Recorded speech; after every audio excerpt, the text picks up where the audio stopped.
È partita dunque la batteria numero 3, intanto abbiamo la rinuncia alla finale. A seguito della rinuncia alla finale dei 100 dorso assoluti maschili di Ivan Lendier entra in finale Nicola Turrini con 58,56.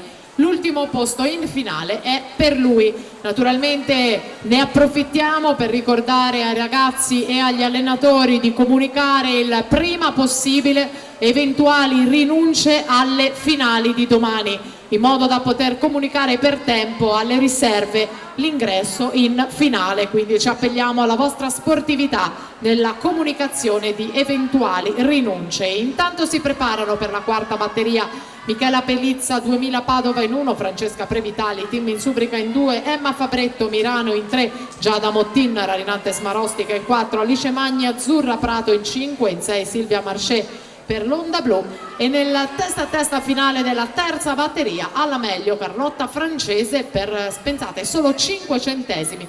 Vince lei in 1.06.63 davanti a Nika Golob 1.06.68. E c'è un annuncio di